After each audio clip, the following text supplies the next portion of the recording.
São 14 horas e 2 minutos desta segunda-feira, dia 2 de setembro de 2019. Começa aqui mais um Salutes, um programa que visa o resgate das medicinas ancestrais, sobretudo a medicina chinesa e a acupuntura, que é a minha especialidade, minha prática clínica, mas trazemos também a medicina ayurvédica, a medicina tibetana e linkamos com o que há de mais moderno na área da pesquisa, da medicina, das terapias físicas, energéticas, quânticas, frequenciais e etc. O Salutes existe aqui na AltV desde 2009, em junho desse ano, completamos 10 anos ininterruptamente com este princípio, né, de unir essas medicinas ancestrais com o que há de mais moderno na área da medicina. Hoje nós estamos aqui na segunda-feira, todas as segundas às 14 horas ao vivo aqui pela AltV e às sextas-feiras também às 14h30 pela TV Guarulhos, pela TV aberta, também de São Paulo, canal 186 da Vivo Analógico, canal 8 da Vivo Fibra. Para quem está sintonizando pela primeira vez, meu nome é João Carlos Baldan, eu sou formado em acupuntura pela Associação Brasileira de Acupuntura, a primeira escola de acupuntura aqui no Brasil para não orientais, fundada em 1958. Eu me formei lá em 2000. Eu fui professor do curso regular de formação em acupuntura e também diretor da Associação Brasileira de Acupuntura. Tenho pós-graduação com título de especialista em psicopatologia pelo Instituto de Psiquiatria, o IPQ da Universidade de São Paulo, portanto, Hospital das Clínicas, desde 2005. Eu também fiz pós-graduação em acupuntura para poder dar aula de acupuntura, inclusive, pelo Instituto Brasileiro de Acupuntura e Homeopatia, o IBRAU, e a Faculdade Dr. Leão Sampaio. Eu tenho participado de diversos cursos de extensão universitária, entre eles de Física Quântica e Biorressonância Aplicada à Saúde, e também em Física Quântica e Medicina Energética. Tudo isso porque o Salutes é um programa em ressonância com a própria vida.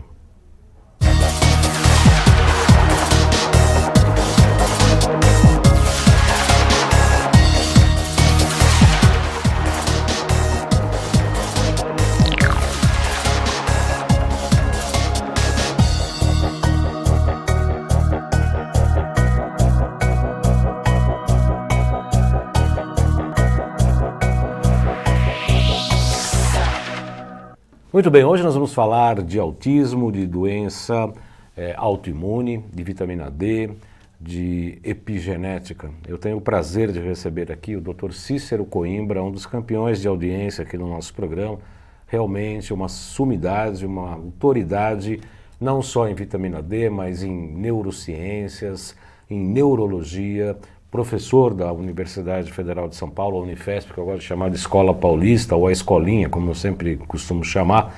Realmente é um grande prazer eu receber o Dr. Cícero sempre.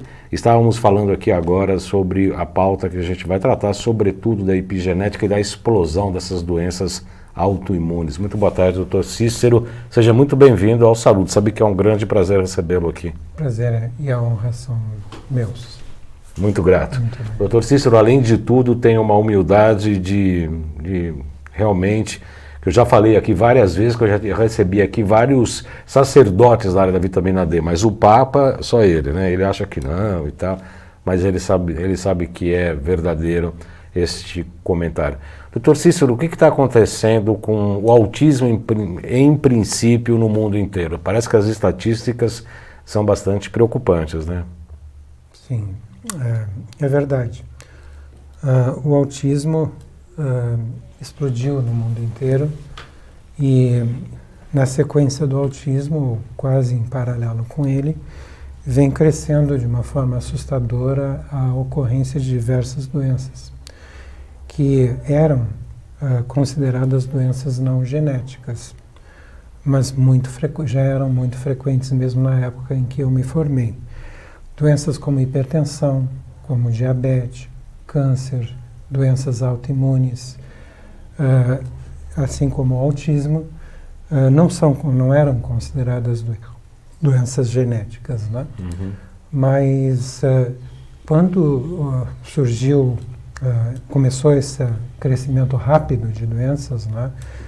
O exemplo talvez mais marcante, mais, eu diria até aterrador, e que tem que alertar, provocar um alerta, uma mobilização da parte do poder público, é o autismo, realmente. O autismo, na década de 80, havia cerca de um autista para cada 5.000 crianças nos Estados Unidos e estatísticas similares em todos os lugares do mundo.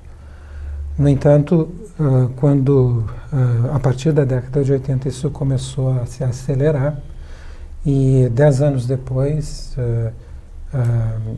você já tinha, desculpe, na década de 70 para a década de 80, duplicou a ocorrência de autismo. Em 10 anos. A prevalência de autismo. Teve nessa oportunidade, nessa época, houve alguma alteração em sentido de alimentar, a introdução de óleos na indústria farmacêutica, na indústria alimentícia, a troca da banha de porco por óleo de soja, essa coisa toda, que a gente percebeu que uma série de outras patologias começaram a ocorrer, doutor? Então, na realidade, o que você vê é que todas essas doenças, autismo, câncer, hipertensão, diabetes... Lúpus eritematoso. Sim, doenças autoimunes como lúpus, esclerose múltipla, miastenia. Todas essas doenças, você encontra alta incidência entre os familiares dos portadores, você encontra uma prevalência muito grande de pessoas portadoras, uma frequência muito grande de pessoas portadoras dessas doenças, indicando que existe na família um gene que facilita a ocorrência dessas doenças, não determina, mas facilita a ocorrência dessas doenças. Então, se tornou óbvio para as pessoas, os pesquisadores e epidemiologistas que estavam verificando esse crescimento rápido na década de 80, e que iria, nós chamamos de crescimento exponencial, né, como se um avião começasse a decolar e fosse progressivamente assumindo a trajetória de um foguete, né, então levando a uma explosão, mas isso já é calculado já no início da curva, e isso foi percebido na década de 80. Então, todas essas doenças têm um fundo genético, existe um gene naquela família que, por estar alterado, diferente do padrão, ele facilita a ocorrência dessas doenças. Então, quando se percebeu isso, houve a necessidade de entender quais os mecanismos que você está citando pertencentes ao meio ambiente, seja comportamentais, alimentares, que estariam interagindo com esses genes modificados, né, para fazer com que eles se expressassem. Ou seja, não é determinante, tem toda a questão da epigenética que a questão do meio pode inferir nessa manifestação genética ou inclusive modificá-la, é isso, né, doutor? Toda a nossa genética está duplicada, né? Então nós temos, na realidade, 2 genes com a mesma função. Frequentemente, e isso provavelmente acontece em todas as pessoas, é muito difícil que exista uma pessoa que tenha uma genética perfeita, né? Só para citar um dos genes mais importantes para o controle, para evitar que essas doenças ocorram, ele pode afetar até 60% da população. Um único gene desses está alterado em até 60% da população. Então, existe a necessidade, se verificou que havia a necessidade de você identificar a função de cada gene que, se estivesse alterado, provocaria a predisposição a desenvolver esta ou aquela doença, porque a partir da identificação desse gene e conhecendo a função que foi perdida, uma pessoa que tem uma genética perfeita, né, que foi perdida, então você poderia entender o gene teve a sua função parcialmente perdida. Conhecendo essa função que foi parcialmente perdida por estar o gene modificado, você poderia então entender quais mecanismos do meio ambiente, do comportamento das pessoas, estaria interagindo com esse gene para facilitar essa explosão de doenças que nós estamos vendo atualmente. Aliás, eu vou pedir para o Xerec, que está na nossa mesa de edição, colocar o primeiro slide que coloca exatamente essa ascensão aí em pico, né, como se fosse um avião subindo. É exatamente esse, né? A explosão do autismo nos Estados Unidos, é isso, né, doutor? Isso, passou, você vê lá em 1975 havia para 5 mil. 5 mil. Uma criança autista para 5 mil crianças normais. Em 1985 havia duplicado, 1 para 2.500. Em 2012 era 1 para 88, uma criança autista para cada 88 crianças normais. Em 2018 foi uma criança autista para cada 40 crianças normais. Isso é uma tragédia para a sociedade, né, porque onde isso vai parar? Se estima que em algum momento você vai ter uma criança autista para cada criança normal, né? Talvez daqui a 10 anos ou alguma coisa assim, se os órgãos públicos não se atentarem para a causa desses problemas. E a questão também importante é que isso não está acontecendo apenas com o autismo. Por exemplo, o diabetes está explodindo, né? Crescendo também dessa forma exponencial, né? Então, esses genes deveriam ser identificados. Então, se deu início em 1990 ao chamado Projeto Genoma Humano, que tinha como objetivo exatamente isso, identificar qual gene, porque você sempre tem duas cópias, então qual cópia de qual gene estava alterada e interagindo com fatores ambientais para determinar esse crescimento rápido, né, de doenças que estão provocando, que são na realidade, isso é muito importante que se diga, a verdadeira causa da crise da Previdência, né? A crise da Previdência não é devida ao fato de que você está tendo uma maior expectativa de vida. População envelhecendo, né? Sim, porque você só tem uma maior expectativa de vida através de uma melhora da saúde da população. Uhum. E não é possível que você acredite que melhorando a saúde da população, o país vai entrar numa bancarrota financeira, né? Tem que acontecer exatamente ao contrário. Esse envelhecimento da população aconteceu há várias décadas em países da Europa e não levou a uma crise financeira. Ela se estabilizou, a faixa etária média de vários países da Europa num patamar mais alto, não houve crise financeira. Mas mesmo esses países hoje estão sofrendo o impacto de uma quantidade muito grande de pessoas que ainda jovens estão ficando doentes, incapacitadas para o trabalho, deixando de contribuir para a Previdência, passando a usufruir dos recursos da Previdência, né? E o que é pior, elas estão necessitando utilizar medicamentos de alto custo por tempo indeterminado, enquanto estiverem vivas, que não resolvem o problema, porque não se atentam à causa do problema que foi identificada pelo Projeto Genoma, né? E as inter-relações entre genes alterados e a modificação do comportamento da população. Inclusive pelo meio ambiente, né, doutor? Isso, o meio ambiente, talvez, então, se a gente vai citar o meio ambiente, né, então é importante que a gente diga que talvez a principal causa que ocorreu no meio ambiente e que está levando a essa explosão de doenças, isso está identificado por centenas de milhares de publicações, é a mudança de hábitos da população, né? Em termos de aumento dramático da deficiência do que se convencionou chamar de vitamina D, mas que hoje a gente sabe que tem um poder de um hormônio, não é uma vitamina, tem um poder de um hormônio, mas tem uma quantidade tão grande de funções no nosso organismo que não pode impedem que ela seja classificada como um hormônio, que em geral tem funções muito específicas sobre grupos específicos de células. Ao contrário disso, a vitamina D tem funções em todas as nossas células, e uma das funções mais importantes da vitamina D é estimular o fechamento. Vamos supor que cada gene tem duas cópias, né?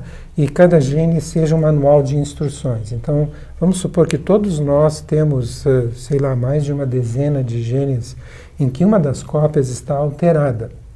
Então, essa cópia, através de mecanismos chamados de epigenéticos, é mantida fechada. de tal forma que você só utiliza a cópia normal desse gene, que seria, como a gente disse, um manual de instruções, que diz para a célula como fazer alguma coisa, como construir alguma coisa no interior da célula. Então, a vitamina D é um dos principais estimulantes a manter fechado, tamponar mesmo, né? Fechado esse manual de instruções errado, deixando que só o outro seja utilizado pela célula. Então, houve uma mudança dramática de hábitos na população. As famílias, a população, uma grande parte da população migrou do campo para a cidade, de um ambiente ensolarado para um ambiente com baixa exposição solar. As cidades cresceram, as distâncias se tornaram maiores, as pessoas passaram a utilizar transportes, a andar de metrô debaixo da terra, deixaram de caminhar na calçada, se expondo ao sol. As famílias deixaram os parques e as praias e foram para os shopping centers. Isso tudo sem falar na campanha maluca dos protetores solares, né? Que as pessoas falam, eu uso protetor solar, há uma campanha, eu não entendo esse discurso dos dermatologistas com um câncer de pele. Eu costumo até brincar com meus pacientes e tal, falar, vai lá no Ceará, falar para o pescador ali que fica 24 horas no meio do mar, falar para ele usar um protetor solar. O que o senhor tem a dizer sobre isso? Então, o uso de protetor solar, por exemplo, fator 8, né, ele bloqueia em 95% a produção de vitamina D, que só ocorre de forma natural quando você expõe a sua pele diretamente ao sol no horário que os dermatologistas desaconselham. Né? Meio-dia. Dito de uma forma muito genérica, seria entre 10 da manhã e 5 da tarde, mas isso varia conforme a estação do ano, latitude, mas em geral seria basicamente desse período. O que realmente o excesso de exposição solar para uma pessoa que não está acostumada a se expor ao sol, de fato pode provocar câncer de pele, né? Mas esse exagero que se colocou, que você não pode se expor ao sol nem por alguns minutos sem colocar protetor solar, contribuiu dramaticamente para essa deficiência de vitamina D, que hoje afeta 9 entre cada 10 pessoas no planeta. Né? E como a vitamina D é justamente o maior estimulante que nós temos para manter fechados os nossos manuais errados, os nossos genes alterados, então vários genes começam a se abrir porque você tem essa deficiência dramática. Você vê, nós citamos as famílias saindo dos parques, indo para os shoppings, mas as crianças deixaram de jogar bola no pátio ou na rua, até por causa dos riscos de aumento da criminalidade e tudo mais, e foram jogar videogame dentro de casa. Então a deficiência é geral. Com a vitamina D, além disso, é um potente regulador do sistema imunológico, né? O que acontece é que isso contribui para não só para a explosão de todas as doenças, porque você não consegue manter fechados os seus manuais, errados, né? Os seus genes alterados, mas é uma situação realmente dramática. Você produz milhares de unidades de vitamina D expondo o seu corpo ao sol durante alguns minutos. Né? 20 minutos é o suficiente, né, doutor? Para 5.000 unidades, eu lembro 20 minutos, 10 minutos de sol por volta do meio-dia, que vale mais ou menos a 5.000 unidades de vitamina D, é isso? Esse é o cálculo? Mais ou menos é assim, depende de vários fatores, mas vamos colocar uma situação ideal. Imagine que você está lidando com uma pessoa de pele clara, jovem, tem a pele jovem, está deitado ao meio-dia sob o sol, né, sem uso de protetor solar, com quase todo o seu corpo exposto ao sol, porque depende também da área de corpo exposto ao sol, você pode produzir até 20 mil unidades de vitamina D em apenas 10 minutos. Né? É claro que se você, por exemplo, aí coloca camiseta, regata e bermuda, isso já aumenta para 20 minutos, meia hora, para você conseguir o mesmo tempo de exposição solar. Se você tiver uma pessoa de pele mais escura, mais pigmentada, uma pessoa de pele mais idosa, né, todos esses fatores vão contribuir para a redução da produção de vitamina D. Mas, sem dúvida alguma, o fato de se aconselhar as pessoas a colocar o protetor solar antes de se expor ao sol e o uso agora habitual de protetor solar na maquiagem, por exemplo, não é de tal forma que as mulheres, ao saírem à rua, elas estão com o rosto coberto por protetor solar, por filtro solar que está presente na maquiagem, deixa a população praticamente com níveis muito, muito baixos de vitamina D, favorecendo a explosão de todas essas doenças. Eu tenho duas dúvidas bastante importantes, Dr. Cício. Primeiro, que os níveis laboratoriais, segundo critérios utilizados nos laboratórios, geralmente se baseiam pela média dos resultados da população. Isso não significa que seja bom ou ruim. Então a pergunta dividida em 2 itens, Dr. Cícero, é: o que o senhor acha do que os laboratórios apontam hoje como a vitamina D em níveis normais? Se existe riscos de toxicidade, como se fala, do excesso de vitamina D, e quais seriam, para as pessoas normais, sem doenças autoimunes, por exemplo, que tem uma determinada resistência à vitamina D, quais seriam os índices ou as doses mínimas diárias para a pessoa que não se expõe ao sol, como aqui em São Paulo, por exemplo, que tem uma grande urbanização, muitos prédios, as pessoas trabalham, iluminação artificial e etc. Só completando o que eu disse na pergunta anterior, as pessoas que se expõem por aqueles minutos, meia hora, 20 minutos ao sol, mesmo ao sol forte, esse período curto, mesmo para uma pessoa que não esteja habituada a se expor ao sol, de forma alguma vai provocar câncer de pele em ninguém. Uhum. E é muito importante que se diga que o pior dos cânceres de pele, que é o melanoma, ocorre em geral em áreas cobertas por roupa, né? Mais raramente em áreas expostas à radiação solar, e que pessoas que exercem profissões como pescador, que você mencionou, eles são as pessoas que têm menor índice de melanoma. Uhum. Quer dizer, os cânceres de pele que são favorecidos por exposição mais longa ao sol em pessoas que não estão habituadas a essa exposição solar são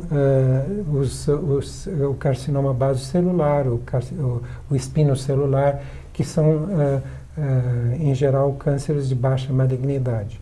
Quanto ao assunto que você colocou, de qual o nível correto de vitamina D, é importante que se diga que se você medir vitamina D em um pescador, você vai encontrar níveis de 160 nanogramas por ml sem que haja nenhum problema de intoxicação. E que os estudos mostraram que para você ter intoxicação, mantendo uma dieta rica em cálcio, livre de cálcio, você pode, porque a toxicidade é dependente da absorção excessiva de cálcio, você tem que atingir níveis acima de 240 nanogramas. Ora, quais seriam os níveis normais? Não é? Existem pessoas que são resistentes aos efeitos da vitamina D.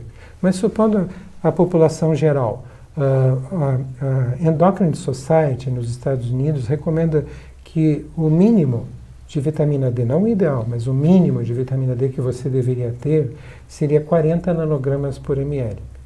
E você poderia atingir 100 nanogramas por ml sem nenhum problema. Mas veja, pescadores têm 160. Níveis tóxicos têm que ser superiores a 240.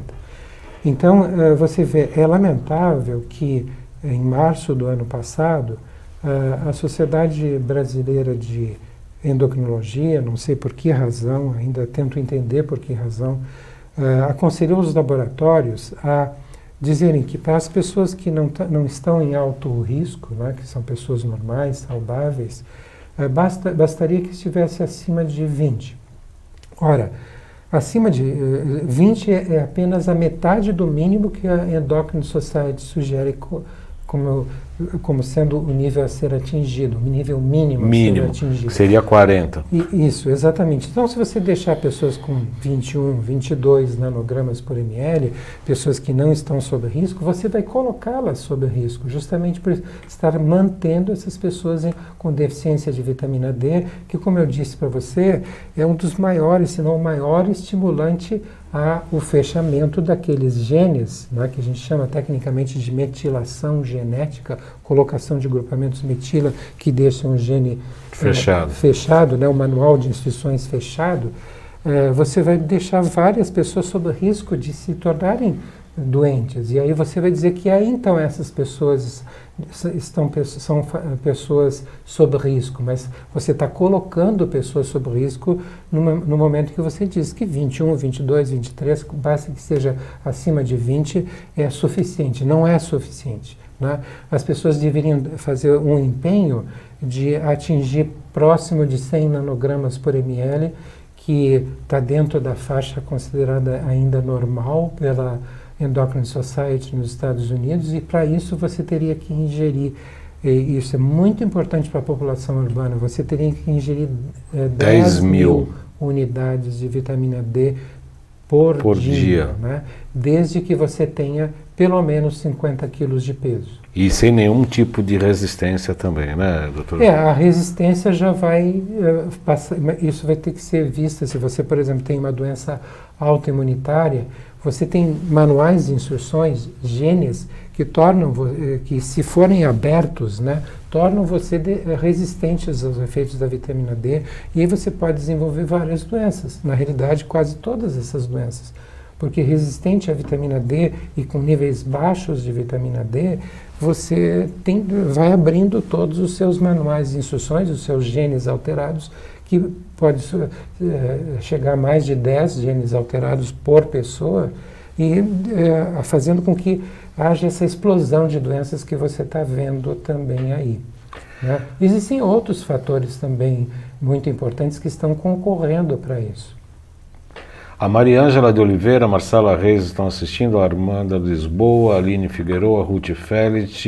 Boa tarde, programa sempre muito esclarecedores. Dr. José Lopes Fernandes Neto, um colega nosso, amigo de curso, etc., inclusive corrobora o que o senhor acabou de afirmar, que o melanoma normalmente se dá em áreas cobertas. Ele está escrevendo aqui que recentemente ele atendeu um caso de melanoma no pênis. Que corrobora exatamente, quer dizer, ratifica exatamente que o melanoma se dá em áreas inclusive cobertas ou em áreas protegidas, doutor Cícero. Então, em média, no mínimo 40 mil unidades, 40 mil nanogramas, não é isso? Uhum. E 10 mil unidades por dia. Exatamente. Isso corrobora e ajuda o sistema imunológico, obviamente. Desculpa, você disse 10 mil unidades por dia, mas para uma pessoa com pelo menos 50 quilos de peso. 50 quilos. Crianças têm que ter a dose calculada de acordo com o seu peso. Então, ao nascer, um indivíduo, um bebê, já pode receber 1000 unidades por dia. Quando ele completar 10 quilos de peso, ele pode passar para 2000 unidades por dia. Quando ele completar 15 quilos de peso, ele pode passar para 3000 unidades por dia. Quando ele atingir 20 quilos de peso, 4000 unidades por dia. Ou seja, a cada 5 quilos de peso a mais, você acrescenta mais 1000 unidades diárias. Mais 1000 unidades. Se a gestante tomar 10 mil unidades por dia, ela vai ter uma grande e agradável surpresa quando o bebê nascer, porque ela vai ver um bebê com um desenvolvimento psicomotor muito rápido. Às vezes capaz de levantar a cabeça com 24 horas de vida para olhar em volta. Né? Crianças que já estão tentando falar com 2 meses e meio, né? Já estão se levantando com 6 meses. Né? Significa uma rapidez, uma ampliação do desenvolvimento, inclusive em nível neurológico, né, doutor? Sim, exatamente, estou falando exatamente do sistema nível neurológico. Mas com o sistema imunológico extremamente bem controlado, regulado, funcionando a favor da criança e não contra ela, né? desde que a criança, depois, ao nascer, já continue. A gestante tomou 10.000 unidades ao longo de todo o dia, de toda a gestação, desculpe, né? Aí a criança, ao nascer, começa a tomar 1.000 unidades por dia. Porque nada de vitamina D aparece no leite materno se você não está tomando menos, se a mãe que está amamentando está tomando menos do que 4.000 unidades por dia. Né? E aí você vai ver, eu gostaria de passar uma informação extremamente importante para você que inclusive diz respeito à questão do autismo, né? Se você tiver uma criança que, isso nós estamos avisando a nossa audiência, né? Se você tem uma criança que está com a cabeça quente, né? Está correndo suor do cabelo, chega ao ponto às vezes de molhar a fronha do travesseiro e muitas vezes correndo o nariz sem parar. É muito importante que se entenda que essa criança está com uma deficiência grave de vitamina D e que ela vai ficar suscetível a desenvolver as formas mais graves de doenças infecciosas, como, por exemplo, sarampo, como, por exemplo, gripe do tipo H1N1. Essas doenças, se ela tivesse níveis adequados de vitamina D, não trariam quase nenhum risco à saúde dessa criança. Às vezes poderiam até passar despercebida. Uma gripe poderia passar por uma garganta um pouco afetada durante 1 ou 2 dias e depois desaparecer se essa criança tivesse níveis adequados de vitamina D. Mas como você está tendo quase todas as crianças com deficiência de vitamina D, o que acontece é que quando elas contraem uma doença dessas, elas contraem as formas mais graves dessas doenças, com alta mortalidade. Então, assim, se você tem um filho, falo para você que está nos ouvindo, se você tem um filho que está com essas características, né, com a cabeça quente, suor na nuca, do cabelo, molhando fronha, nariz correndo, cuidado. Você tem que imediatamente procurar corrigir os níveis de vitamina D dessa criança de acordo com o peso dessa criança. E isso tem que ser feito muito rápido. Se essa criança, pelo risco de desenvolver formas graves de doenças infecciosas, for vacinada, você vai acionar um sistema imunológico que está desregulado. E olha, veja, nós estamos tratando autismo com altas doses de vitamina D, porque recentemente surgiram evidências inegáveis de que autismo é uma doença autoimunitária. Né? E as mães quase sempre vêm até nós e dizem assim: olha, o meu filho foi vacinado, mencionam a vacina tríplice com grande frequência, desenvolveu um febrão durante alguns dias e uma semana depois já estava com um comportamento alterado. Até então ela estava com desenvolvimento normal. Já não olhava nos olhos das pessoas, já não queria contato físico, né? Eventualmente mais para frente começou a fazer aqueles movimentos estereotipados próprios do autismo, né? Então você vê, no momento em que você não corrige os níveis de vitamina D, se vacina, pode... E se você corrigisse os níveis de vitamina D, a necessidade, você não teria essa gravidade das doenças autoimunitárias, as doenças, infecciosas, em que elas se disseminariam muito rápido, provocando verdadeiras epidemias, e aí fazendo com que os médicos queiram vacinar. E você vê, você não precisaria desse alarme provocado por epidemias, porque você não teria epidemias, você teria crianças que estão imunologicamente eficientes, né, em combater as infecções, e você evitaria gastos, inclusive, desnecessários por vacina, e além disso, se fosse vacinada a criança, você não faria com que essa criança viesse a desencadear, com essa vacina viesse a desencadear uma doença autoimunitária. E as doenças autoimunitárias estão explodindo entre as crianças. Autismo é uma doença autoimunitária.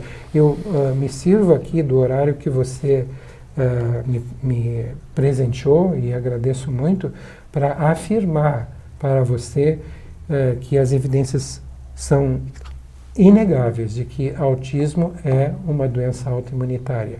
E qual o local do organismo que é agredido pelo sistema imunológico no caso do autismo?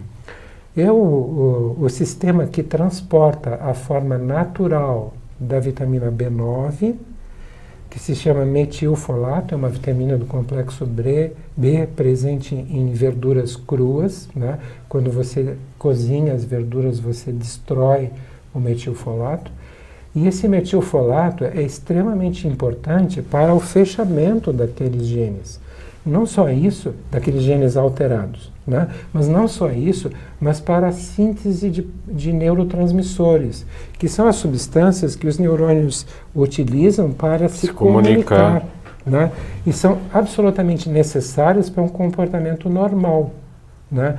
Então, o sistema que transporta essa vitamina B9 natural do sangue para o cérebro é o local que está sendo agredido pelo sistema imunológico e provocando, então, o autismo, porque você desarranja completamente a síntese de neurotransmissores e altera completamente o comportamento dessas crianças. O fato das pessoas com essas doenças autoimunes, autismo, esclerose múltipla, doenças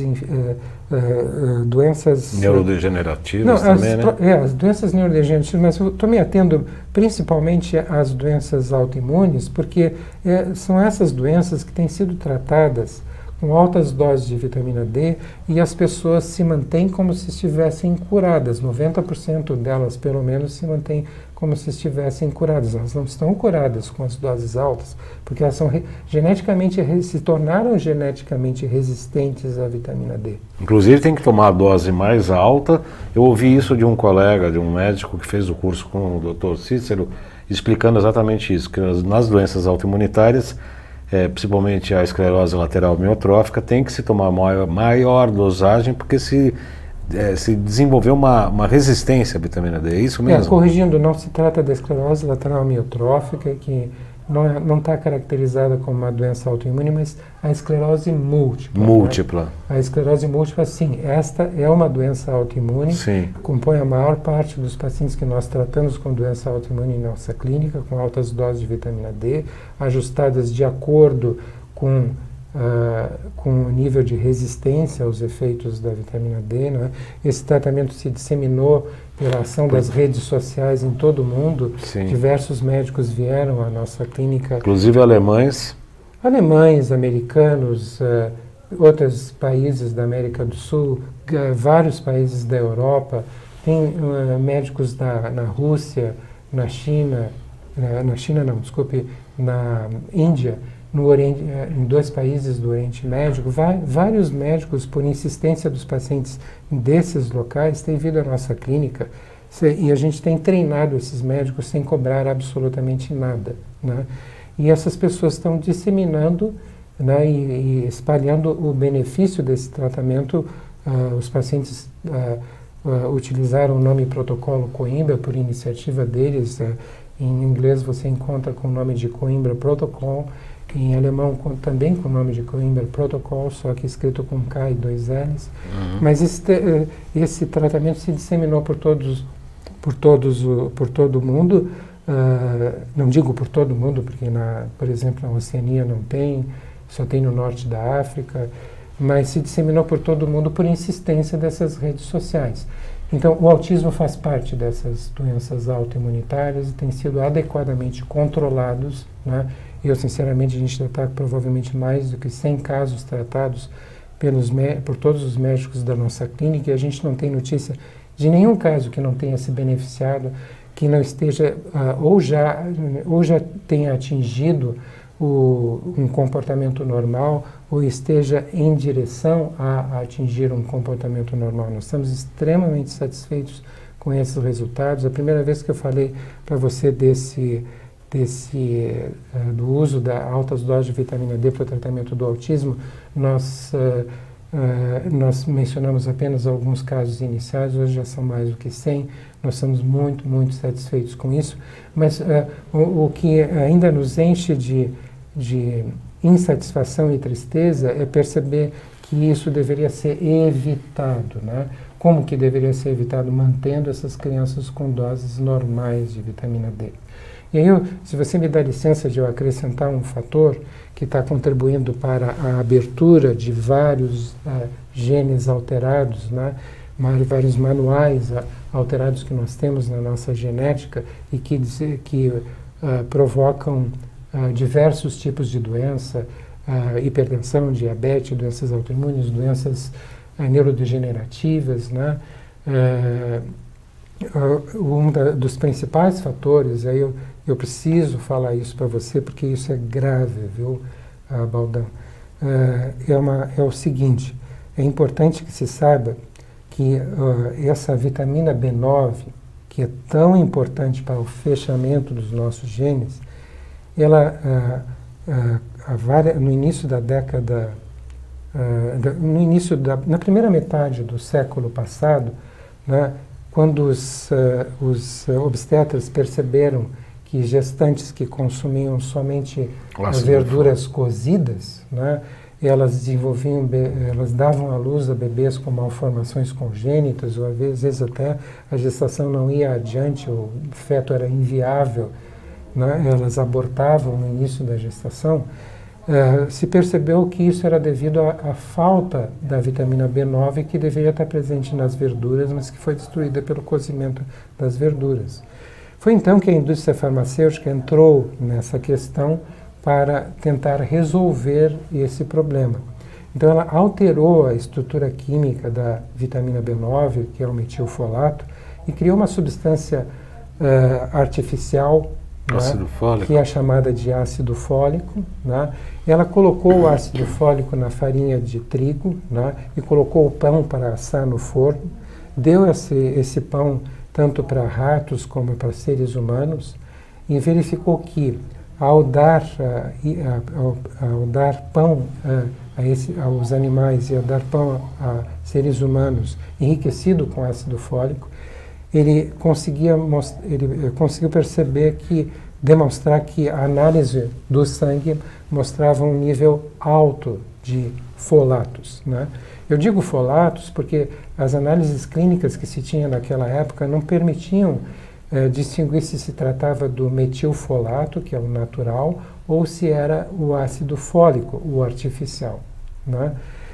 Só que as análises clínicas nos últimos 5 anos, pelo menos a nível de pesquisa, elas foram aprimoradas e permitiram distinguir o que é o que. O que está passando para a circulação? Se é o ácido fólico ou se é o metilfolato. E aí se percebeu que os animais de experimentação, como ratos, eles são capazes, a célula intestinal deles é capaz de converter o ácido fólico, a substância artificial produzida pela indústria farmacêutica, em metilfolato, que é a substância natural, de tal forma que só passava para a circulação o metilfolato, a forma natural, que é a forma que permite que os nossos genes se mantenham fechados. Genes alterados se mantenham fechados e nós não venhamos a desenvolver doenças de que nós estamos predispostos pela presença desses manuais, porque eles estão fechados. Só que se verificou que os seres humanos só têm 2%, a célula intestinal do ser humano só tem 2% da capacidade que tem o rato de converter o ácido fólico artificial no metilfolato e só passar o metilfolato para a circulação, de tal forma que agora já tem quase 3.000 publicações, entre 2.000 e 3.000 publicações, mostrando que as pessoas estão com excesso de ácido fólico na circulação. Porque, como os seres humanos não são capazes, no seu intestino, de fazer a conversão, está passando para a circulação ácido fólico não metabolizado, ou seja, não transformado em metilfolato. E aí o que está acontecendo é que esse ácido fólico está competindo com o metilfolato, impedindo que ele exerça o seu papel de prover as metilas necessárias para o fechamento dos genes sob o estímulo da vitamina D. Então você vê esses dois fatores, ou seja, níveis baixos, progressivamente mais baixos de vitamina D, que é o estimulante do fechamento dos genes, e o aumento da presença de ácido fólico na circulação da população, impedindo porque o organismo tem a matéria-prima para fechar os genes, né? Esses dois fatores estão aumentando, fazendo com que essas doenças literalmente explodam. E o autismo talvez seja o exemplo mais claro disso, né?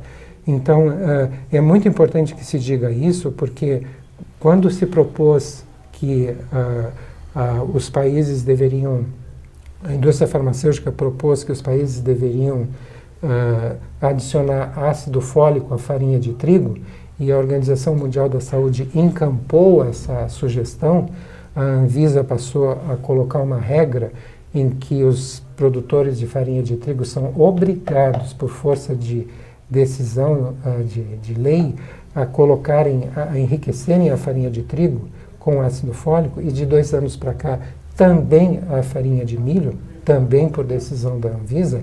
Isso fez com que aumentasse muito a quantidade de ácido fólico não metabolizado, contribuindo para que você tivesse essa explosão de doenças, não só de doenças autoimunes, mas de doenças neurodegenerativas.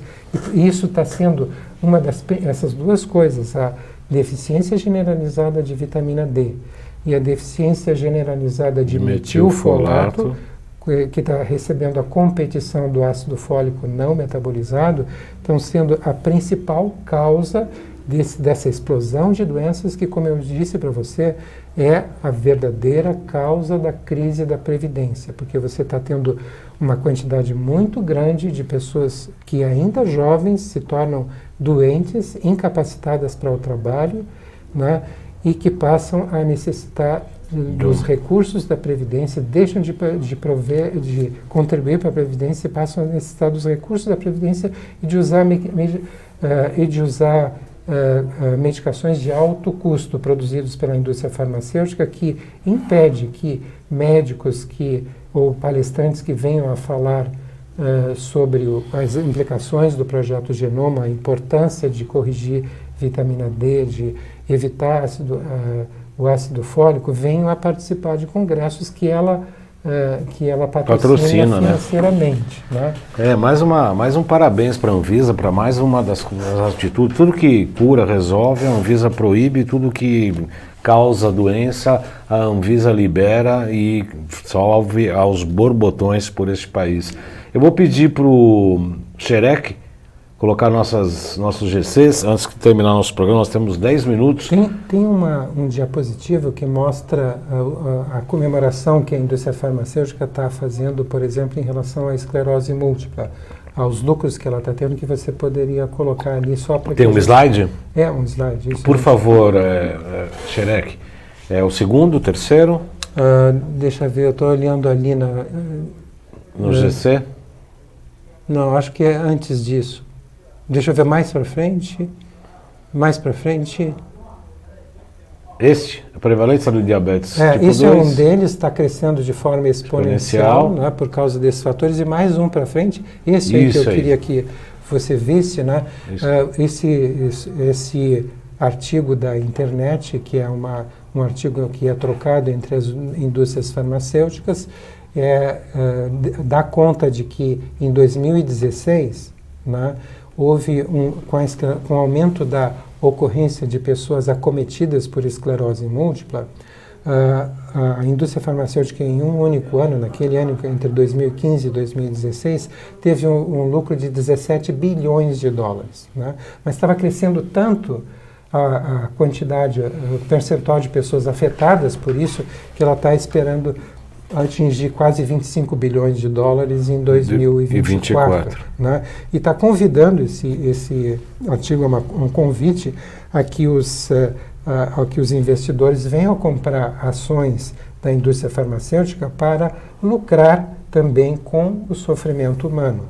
E aí lucrar com o quê? Com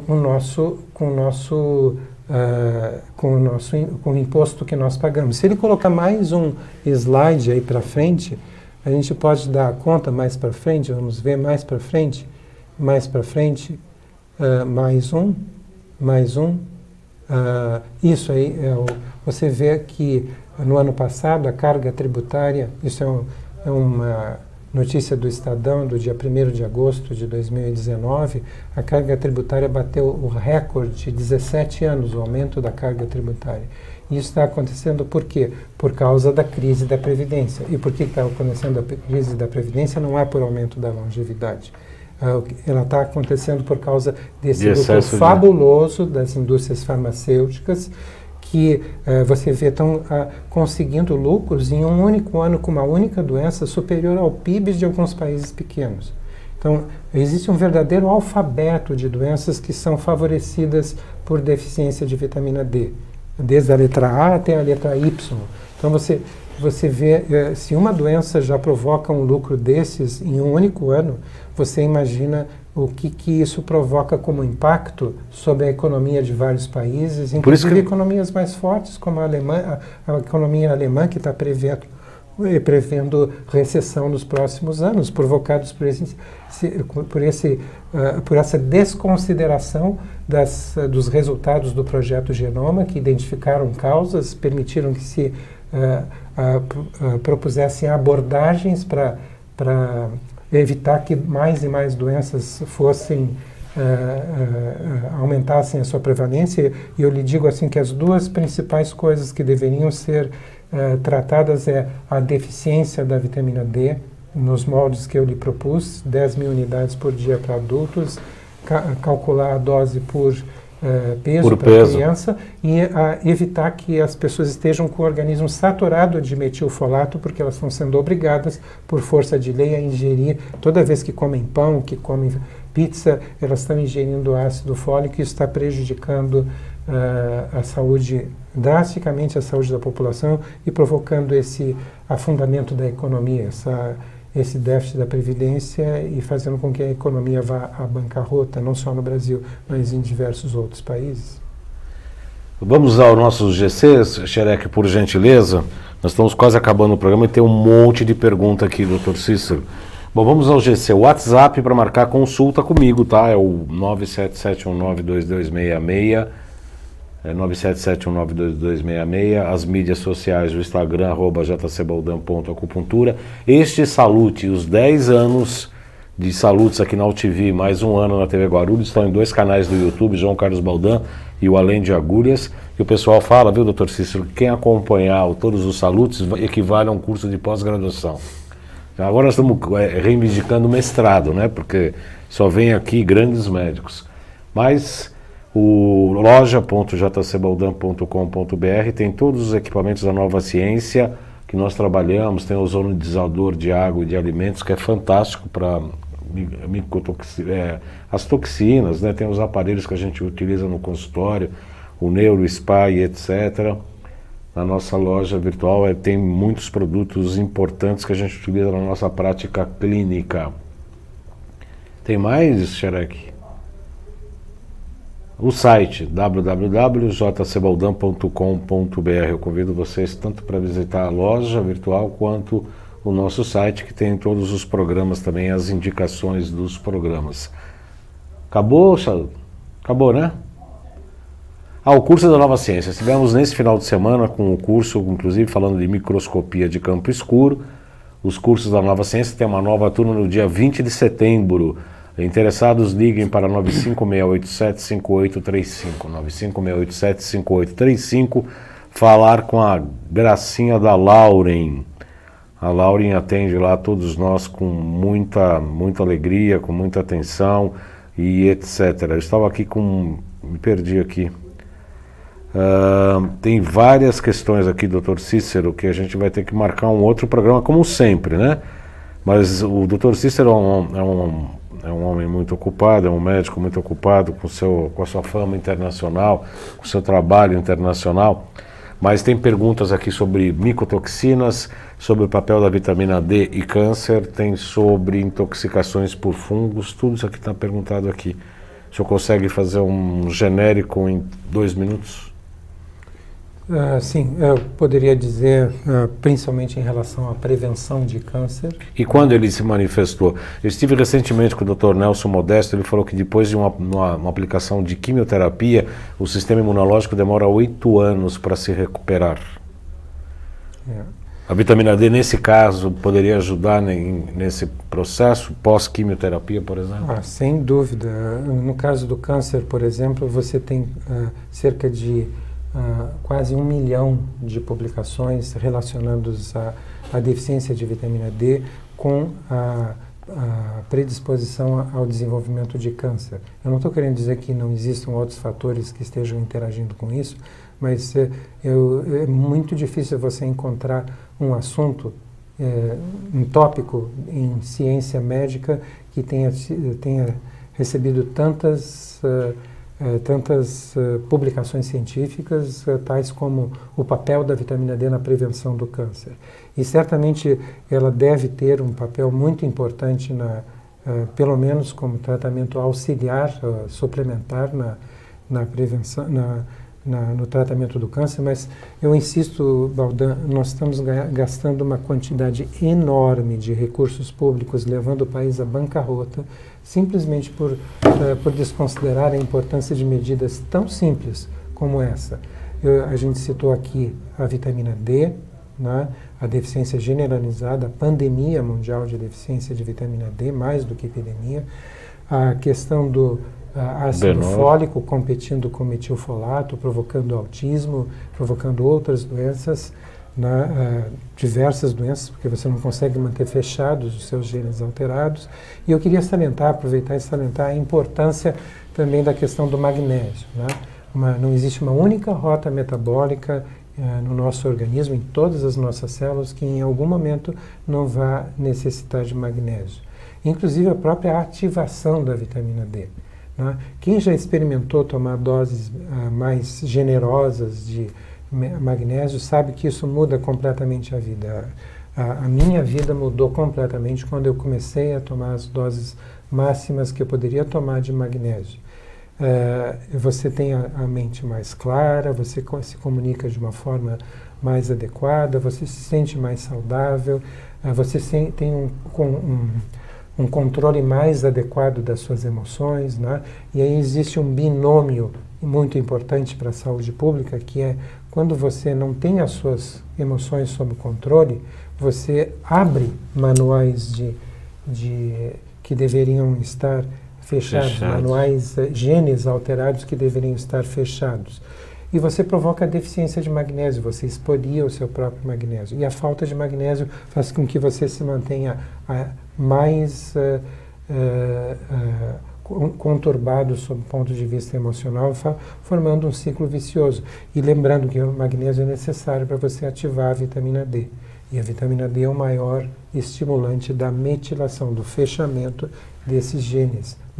Então, essa questão do ácido fólico versus metilfolato, da deficiência generalizada de vitamina D, da deficiência de magnésio, que afeta 80% da população geral. Pessoas que têm constipação crônica têm que ter muita atenção com a possibilidade que isso esteja sendo provocado por deficiência grave de magnésio. Eu quero agradecer imensamente ao Dr. Cícero, a agenda dele é muito difícil, a gente sempre programa as nossas entrevistas com 2, 3 meses. A última vez que nós marcamos caiu no dia 9 de julho, a gente esqueceu que era feriado, enfim, acabamos postergando para hoje, mas daqui uns 2 meses, provavelmente, 3 meses, eu vou chamar o Dr. Cícero novamente para falar dessa integração da vitamina D com o metilfolato, com o câncer, com fungos, com essa questão da desbiose intestinal, com micotoxinas, que foi a pergunta do Dr. Neto. Aliás, eu sei, Dr. Neto, que você é um dos maiores especialistas nesse assunto, da micotoxinas, e eu quero, inclusive, fazer um programa Saludes contigo, viu? O convite está feito no ar, não tem nem como escapar. Não é pelo WhatsApp nem por e-mail, está no ar, sendo convidado, intimado a vir aí da sua cidade no interior de São Paulo para vir nos conceder uma entrevista sobre micotoxinas. Doutor Cícero, muito obrigado pela sua presença, pela sua aula praticamente, né? Poucos entrevistados aqui eu não interrompo como o senhor. Muito obrigado. Porque eu interrompo sempre, falo muito, as pessoas às vezes sempre falam, Baldan, você fala muito. Eu falo, costumo falar também, porque eu sempre falo um pouco da minha experiência da medicina chinesa, do meu trabalho clínico em relação aos casos que são tratados. Eu só gostaria de acrescentar Pois não, que doutor. vai ser feita de forma, eu acho provável, a reforma da Previdência, mas depois de 1 ou 2 anos vão querer fazer uma nova reforma da Porque vai Previdência. faltar recursos de novo, né? Porque não é essa a causa do problema, não é o fato de você postergar a aposentadoria para uma idade mais avançada. O problema está acontecendo e a área econômica, tanto dos governos estaduais como do governo federal, deveria prestar muito atenção nisso, porque com medidas extremamente simples e baratas, como correção, evitar essa quantidade absurda de ácido fólico, que você pega qualquer pessoa da população geral que não tenha tomando nenhum suplemento, você vai ver que a quantidade de ácido fólico que está circulando está acima do normal, né? Então, se eles prestarem atenção, se houver uma integração entre a área da saúde e a área econômica, eles vão verificar que eles estão buscando solução num lugar errado. Realmente é a crise da Previdência, mas a crise da Previdência não está sendo provocada por aumento da expectativa de vida, está sendo provocada pelo aumento absurdo de doenças que estão deixando pessoas incapacitadas em tempo precoce, necessitando do uso de medicamentos de alto custo, a um custo anual por doenças que supera o PIB de alguns países pequenos, e somadas todas elas estão levando não só o Brasil, mas vários outros países, porque esses medicamentos de alto custo são fornecidos pelo SUS e os recursos do SUS saem do nosso bolso, dos impostos que nós pagamos. E aí você vê a carga tributária aumentando sem parar, e isso provocando um maior problema para a economia. Se você pega uma economia ainda fraca e ainda aumenta a carga tributária, você faz com que as empresas, tudo, né? todos os empresários, as empresas vão à bancarrota. E você sufoca mais ainda a economia do país. Então, tudo isso está um ciclo vicioso que os governos deveriam parar, pensar e verificar o que está sendo feito.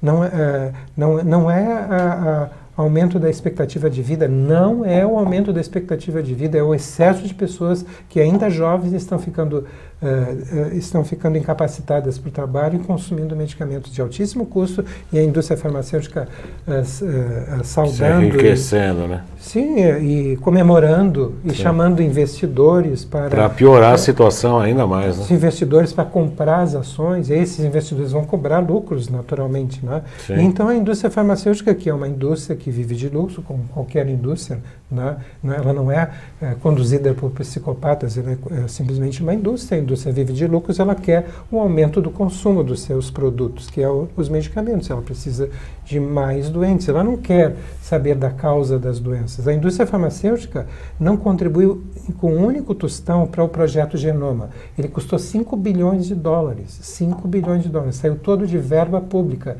de países como Estados Unidos, o Japão, a Alemanha, a França, a China. Todos eles contribuíram e formaram um consórcio para, utilizando verba pública, estudarem o genoma humano e colocarem à disposição dos pesquisadores a causa das doenças que agora nós conseguimos saber e entender como que os fatores comportamentais e ambientais estão interagindo com a genética humana, perturbando completamente o controle epigenético da genética humana e provocando essa quantidade de pessoas doentes para comemoração de lucros fantásticos como nós mostramos aí. Nós precisamos de menos doentes, nós precisamos fazer prevenção, e prevenção se faz como? Corrigindo os níveis de vitamina D, com doses adequadas de vitamina D, deixando de forçar as pessoas, por força de lei, a consumirem ácido fólico e suplementando magnésio em doses adequadas. É isso, a indústria que precisa de lucro, já teve entrevistados aqui, inclusive, falando que a pesquisa e a indústria farmacêutica deveria ser feita por fundações e não por entidades capitalistas. Eu agradeço muito a sua presença, Dr. Cícero Coimbra, estouramos nosso horário aqui. O Xerec já está bufando ali pelas orelhas, que ele tem que ir para o outro trabalho dele. Eu agradeço então a todos os internautas, avisando que este programa Salutes e os demais estão nos canais do YouTube a partir de amanhã, além de Agulhas e João Carlos Baldan. Tem vários temas ali ligados à área da saúde, da medicina quântica, da física quântica, da medicina preventiva, medicina integrativa e etc. Agradeço a atenção de todos. Até sexta na TV Guarulhos, nós vamos falar do laser, do ILIB laser, a aplicação de laser nos pontos de acupuntura, como é que a gente pode usar o infravermelho para a saúde, para a desagregação das hemoglobinas e etc. Na segunda-feira estaremos aqui novamente. Então até sexta, até segunda, até sexta, até segunda. Boa semana a todos.